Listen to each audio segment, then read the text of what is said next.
Evangelho de Mateus, capítulo 1, versículo 18. A geração de Jesus Cristo foi deste modo. Estando Maria, sua mãe, desposada com José, achou-se ter concebido por obra do Espírito Santo antes de coabitarem. Palavra da salvação. Comentário: Mateus 1, 18. São Cirilo de Alexandria. O que se pode ver na Santa Virgem acima das demais mulheres? Se Maria não fosse mãe de Deus, mas somente de Cristo ou do Senhor, como diz Nestório, não haveria nenhum absurdo em se permitir chamar mãe de Cristo a mãe de cada um dos homens ungidos. Mas somente a Santa Virgem, acima das outras mulheres, é conhecida e chamada pelo nome de Mãe de Cristo, pois gerou não um simples homem como nós, mas o Verbo de Deus Pai, encarnado e feito homem. Mas talvez responda Nestório: pensas tu que a Virgem tenha sido feita mãe da divindade? E também a isto dizemos que o Verbo de Deus nasceu da própria natureza de Deus e, sem princípio no tempo, é coeterno com o Pai. Nos últimos tempos, no entanto, o Verbo se fez carne, vale dizer, uniu-se a um corpo animado por uma alma racional. Por isso dizemos que nasceu de uma mulher segundo a carne. Esse mistério se assemelha, de certo modo, ao nosso nascimento. As mães subministram à natureza uma carne condensada que, paulatinamente, se vai perfazendo até a forma humana. Mas Deus infunde um espírito no ser vivo, e ainda que a mãe somente o seja do corpo terreno, ela é considerada e chamada mãe do ser vivo como um todo. Observamos uma coisa semelhante no nascimento do Emanuel, Deus conosco. O Verbo de Deus nasce na eternidade da natureza do Pai, mas porque assumiu uma carne fazendo-a própria, é necessário confessar que nasceu segundo a carne por uma mulher. Portanto, uma vez que ele é verdadeiramente Deus, de que maneira hesitará alguém em chamar a Santa Virgem de Mãe de Deus? Mas se disséssemos, como com Valentino, que o Santo Corpo de Cristo, formado a partir de uma matéria celeste e não da Virgem, como poderíamos entender que Maria é Mãe de Deus? Contudo, o nome de sua mãe é acrescentado Maria. Evangelho de Mateus, capítulo 1, versículo 19. José, seu esposo, sendo justo e não a querendo difamar, resolveu repudiá-la secretamente. Palavra da salvação. Comentário: Mateus 1, 19. Santo Agostinho. Descobrindo José que Maria estava grávida, ficou perturbado, porque a esposa que havia recebido do templo mesmo do Senhor e que ainda não conhecia é encontrada grávida. E, agitando-se, inquieto, discute e fala consigo mesmo: que farei? Denuncio-a ou me calo? Se eu a entregar, não me farei cúmplice de adultério, mas incorrerei em crueldade, pois sei que, segundo a lei de Moisés, ela deve ser apedrejada. Se me calar, darei meu consentimento a uma má ação e tornar-me-ei príncipe do crime, juntamente com os adúlteros. Então, se calar é mal e revelar o adultério é pior, liberá-la-ei do casamento. Ou, em outros termos, se somente tu sabes do pecado de outro contra ti e queres entregá-lo diante dos homens, não é corretor, mas traidor. Por isso, José, varão justo, tendo suspeitado que a esposa estava em tão grande desonra, com grande benignidade a poupou. De todo modo, a suspeita segura de adultério o atormentava. E, no entanto, como somente ele o sabia, não quis expô-la ao público, mas ocultamente deixá-la ir, querendo antes beneficiar a pecadora que puni-la. Evangelho de Mateus, capítulo 1, versículo 20.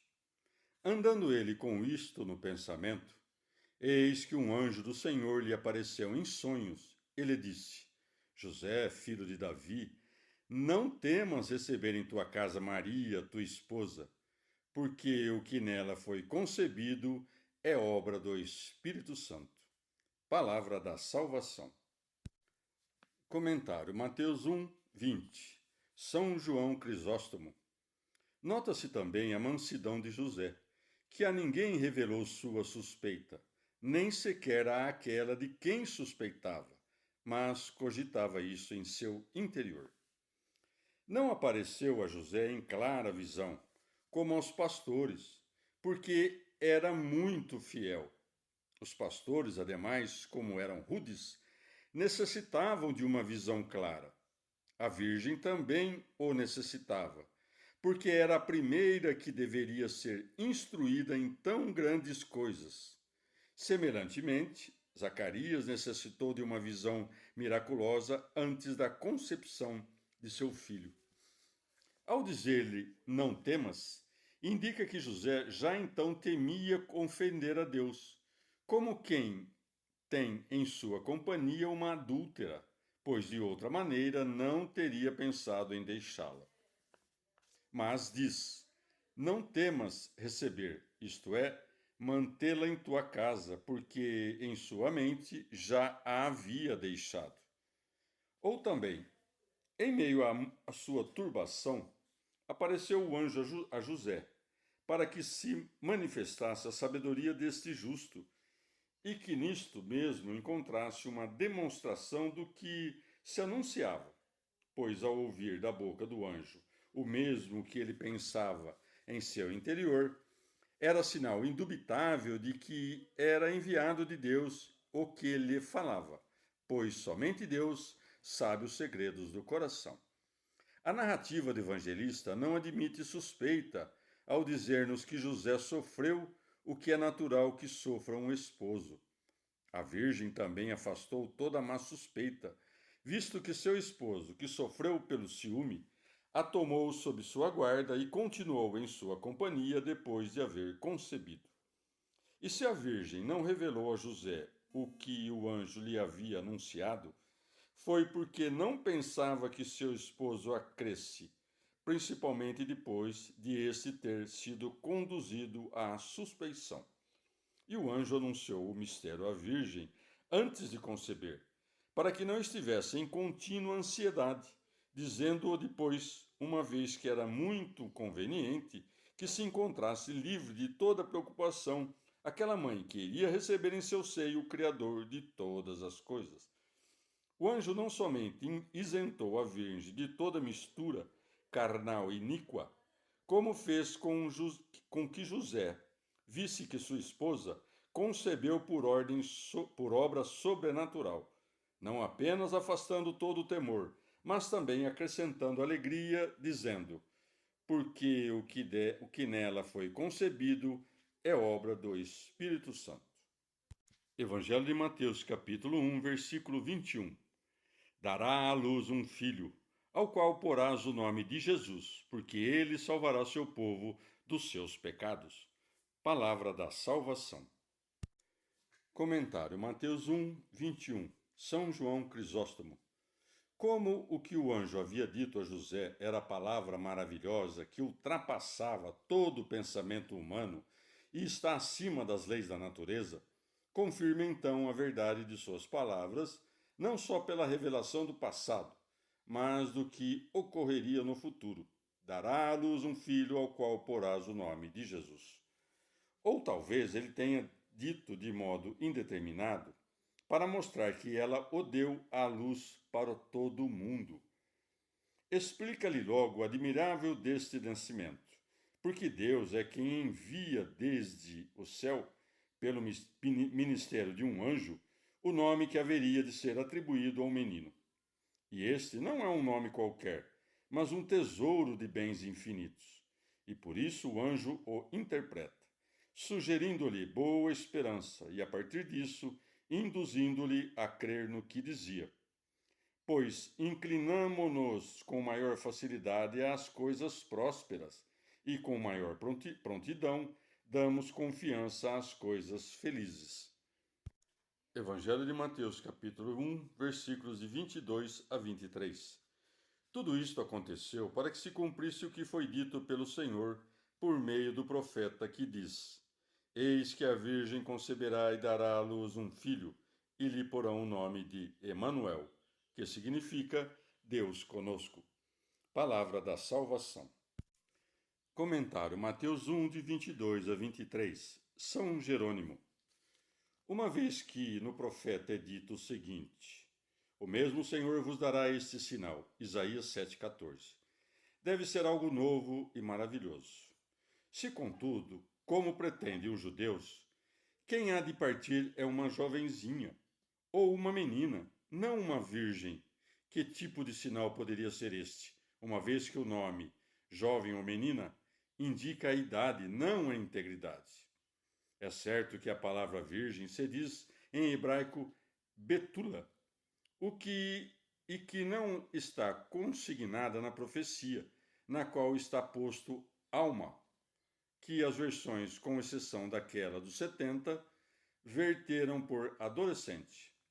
Mas a palavra alma entre os hebreus é ambígua, significa adolescente e oculta.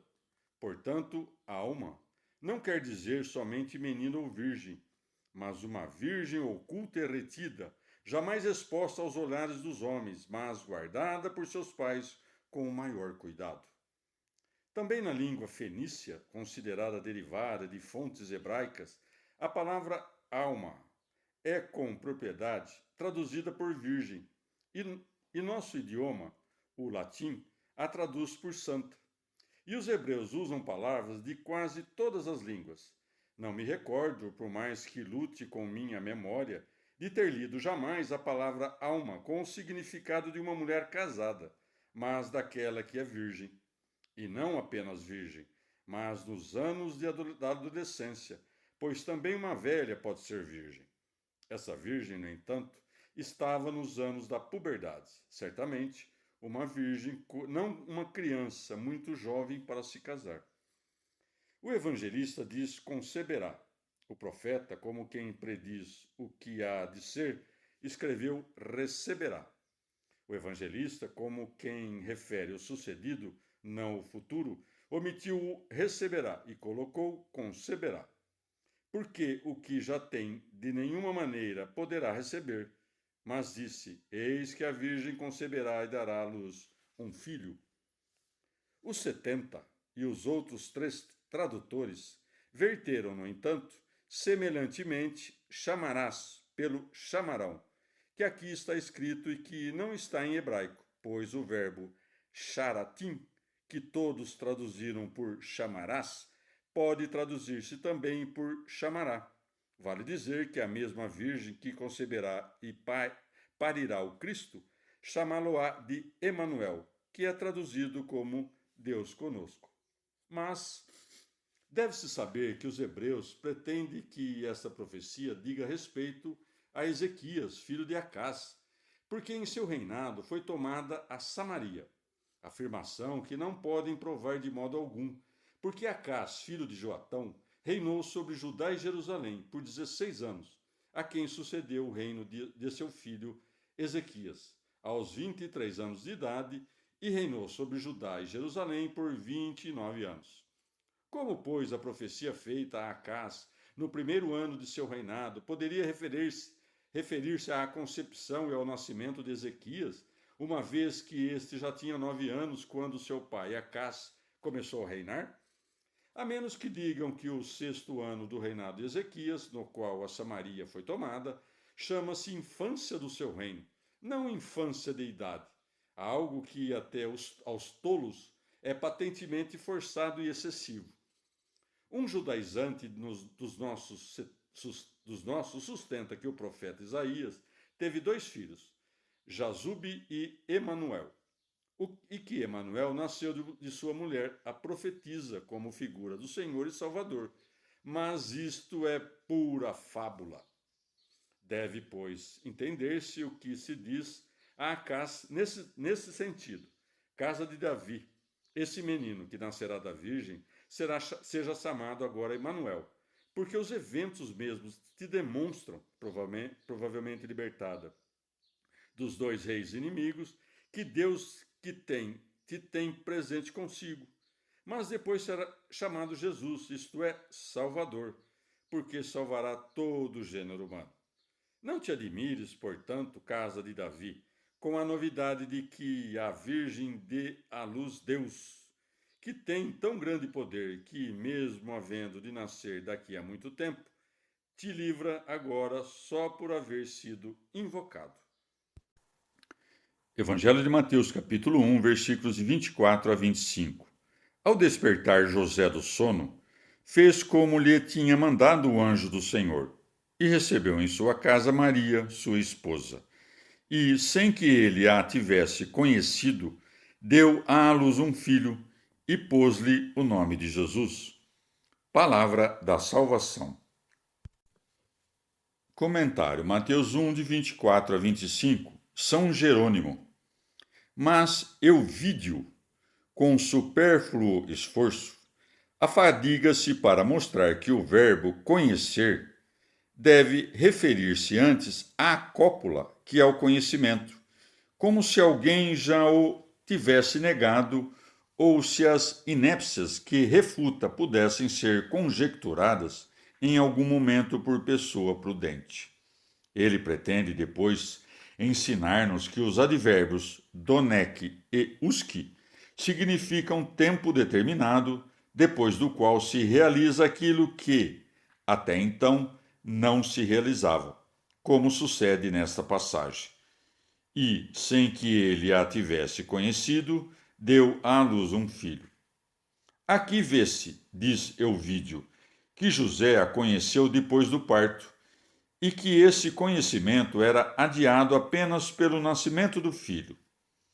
E, para provar-nos tal afirmação, acumula uma multidão de exemplos das Escrituras. A resposta é fácil. Nas Escrituras, a frase "e sem que ele a tivesse conhecido", o mesmo que os advérbios donec e usque, tem duplo sentido de acordo com o contexto. No trecho citado, as palavras "e sem que ele a tivesse conhecido" referem-se, como o mesmo Euvídio observou, à união conjugal, sem que ninguém duvide que possam referir-se muitas vezes a um simples conhecimento do objeto, como no capítulo 2 de Lucas. Ficou o menino Jesus em Jerusalém, sem que seus pais o advertissem. Lucas 2,43.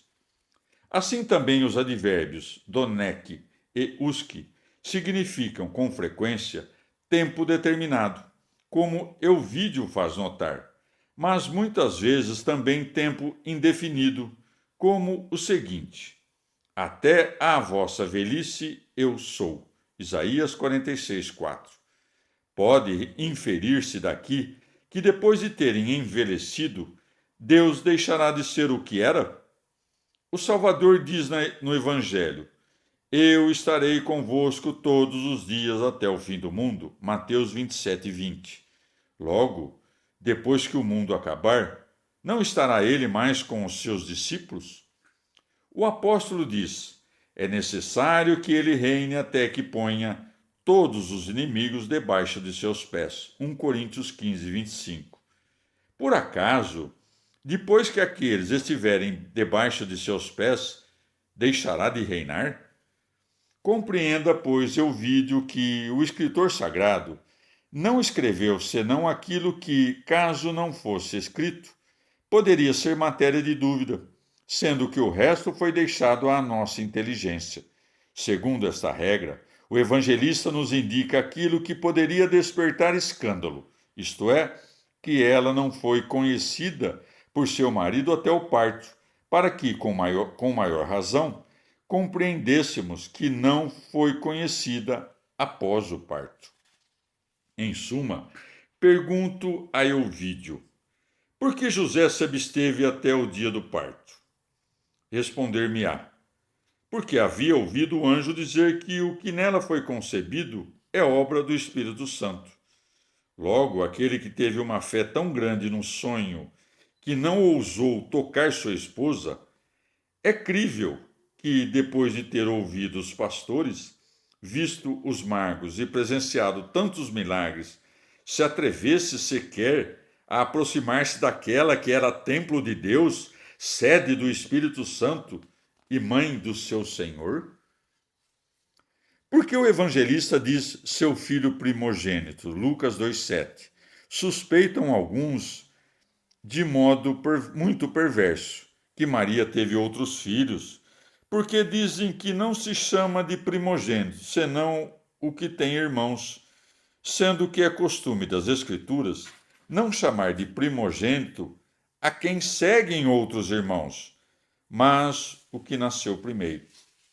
Além disso, se por primogênito se entendesse aquele ao qual seguem outros irmãos, os primogênitos não seriam devidos aos sacerdotes antes que outros filhos tivessem nascido.